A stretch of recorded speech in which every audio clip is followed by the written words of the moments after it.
You're with the Breaker-Leggers, and we're in London at the National Theatre to see part one of Tony Kushner's epic Angels in America, Millennium approaches. A truly phenomenal cast, creatives, and running time for this piece. So stay tuned to find out how many legs, whether it's break a leg or leg it.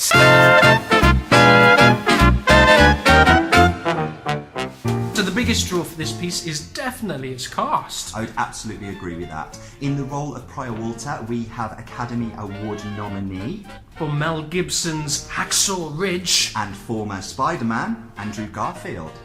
Andrew Garfield started off in London theatre before being snapped up by Hollywood due to his undeniable talent.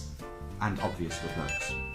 Also in the cast, playing Roy Cohen, is American TV, film and theatre legend Nathan Lane. Nathan has numerous credits, including that of Max Bialystock in the stage and movie musical The Producers. His portrayal of F. Lee Bailey in The People vs. O.J. Simpson. And providing the voice of Timon the Meerkat in Disney animation The Lion King. 2016 Best Actress Olivier Award winner Denise Gough is also in the cast, playing Harper Pitt. We were so privileged to see Denise in People, Places and Things, for which she won her Olivier Award last year, and are really excited to see her in a new role. Also playing her husband, Joe Pitt, is Russell Tovey. Russell is a really versatile British actor, known for parts in Gavin and Stacey, US TV show Looking, and playing a gay Premiership footballer in the recent movie The Pass. The piece itself, to give it its full title, is A Gay Fantasia on National Themes. What does that even mean? I don't know. Set in the mid-1980s amongst the emerging AIDS epidemic, the piece was groundbreaking when it premiered and showcased love and sexuality in ways which just hadn't been seen before. It involves creatives from An Inspector Calls, Billy Elliott the Musical, Warhorse, and the curious incident of the dog in the nighttime. The running time of 3 hours and 30 minutes. We've had our energy drinks for this, and it includes two 15-minute intervals. We've been looking forward to this piece forever. Seems like we've been waiting a long, long time. It's absolutely the hottest ticket in London right now. Tickets like gold dust. It's like gold dust. You hear me coming through your speakers. We'll catch you at the interval. So we've come to the first interval of Angels in America, which means it is time for the Breaker-Leggers 30-second interval breakdown.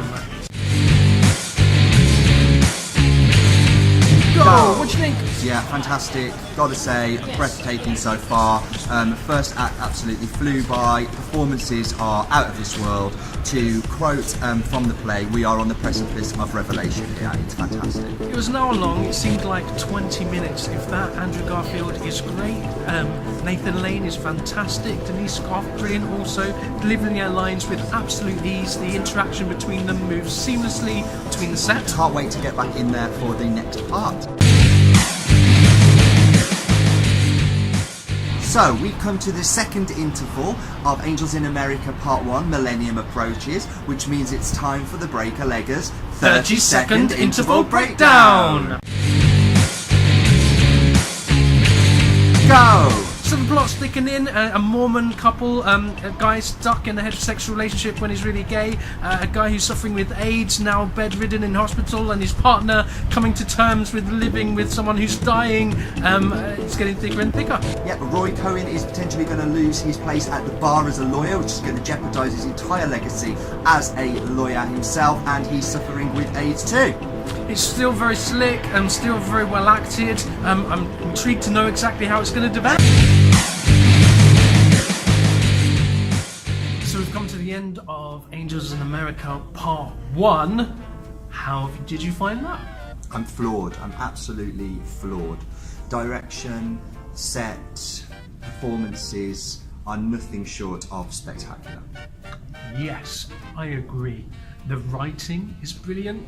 but even then, with good writing, it can come apart if the cast isn't great, and the cast is brilliant for this. So good. So are written, the interactions between them, the relationships, the way the piece flows together, the set seamlessly working from one place to another. The Lyttelton is a really dynamic space here at the National Theatre, and they're making absolute use of all of it. From revolves, 3 of them, one of them on the stage right hand side, it's got a revolve within a revolve, using trapdoors, things coming up from the bottom, pyrotechnics, snow from above, the lot. Yeah. If the Lyttelton can do it, it is doing it in this production. Performances, Andrew Garfield is a sensation. He is, seriously, I'm going to have really harsh words with you guys in Hollywood. Give him back. He is ours, and we want him on stage in the West End regularly. He is so capable and lovely to look at. I agree. I think the part he's playing, if it was a movie, it'd be the sort of role that would be up for an Academy Award.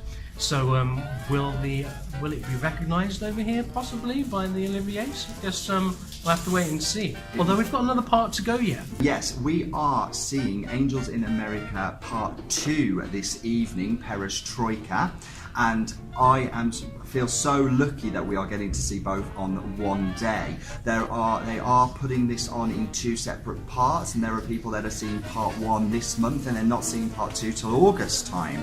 And if I was faced with that wait, I would be absolutely chomping at the bit to get back into the Lyttelton.